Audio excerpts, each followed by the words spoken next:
اور جو لوگ کفر میں جلدی کرتے ہیں ان کی وجہ سے غمگین نہ ہونا، یہ اللہ کا کچھ نقصان نہیں کر سکتے۔ اللہ چاہتا ہے کہ آخرت میں ان کو کچھ حصہ نہ دے، اور ان کے لیے بڑا عذاب تیار ہے۔ جن لوگوں نے ایمان کے بدلے کفر خریدا وہ اللہ کا کچھ نہیں بگاڑ سکتے، اور ان کو دکھ دینے والا عذاب ہوگا۔ اور کافر لوگ یہ نہ خیال کریں کہ ہم جو ان کو مہلت دیے جاتے ہیں تو یہ ان کے حق میں اچھا ہے، نہیں، بلکہ ہم ان کو اس لیے مہلت دیتے ہیں کہ اور گناہ کر لیں، آخر کار ان کو ذلیل کرنے والا عذاب ہوگا۔ لوگو، جب تک اللہ ناپاک کو پاک سے الگ نہ کر دے گا، مومنوں کو اس حال میں جس میں تم ہو ہرگز نہیں رہنے دے گا،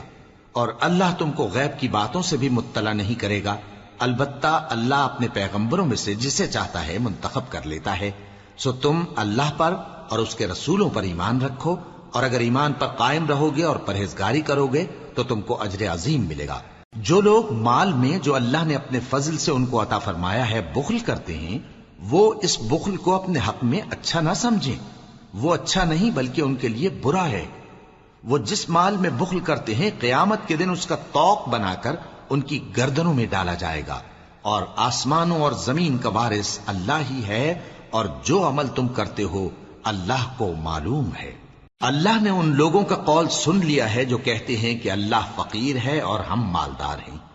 یہ جو کچھ کہتے ہیں ہم اس کو لکھ لیں گے، اور پیغمبروں کو جو یہ ناحق قتل کرتے رہے ہیں اس کو بھی قلم بند کر رکھیں گے، اور قیامت کے روز کہیں گے کہ سخت جلن والی آگ کے عذاب کے مزے چکھتے رہو۔ یہ ان کاموں کی سزا ہے جو تمہارے ہاتھ آگے بھیجتے رہے ہیں،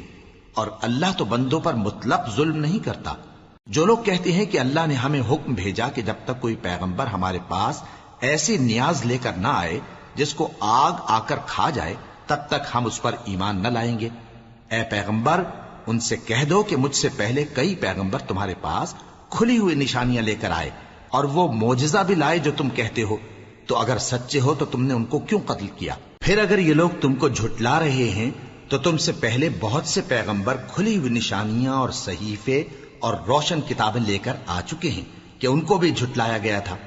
ہر شخص کو موت کا مزہ چکھنا ہے، اور تم کو قیامت کے دن تمہارے اعمال کا پورا پورا بدلہ دیا جائے گا۔ تو جو شخص دوزخ سے دور رکھا گیا اور بہشت میں داخل کیا گیا وہ مراد کو پہنچ گیا، اور دنیا کی زندگی تو دھوکے کا سامان ہے۔ اے اہل ایمان، تمہارے مال و جان میں تمہاری آزمائش ضرور کی جائے گی، اور تم اہل کتاب سے اور ان لوگوں سے جو مشرک ہیں بہت سی ایذا کی باتیں سنو گے، تو اگر صبر اور پرہیزگاری کرتے رہو گے تو یہ بڑی ہمت کے کام ہیں۔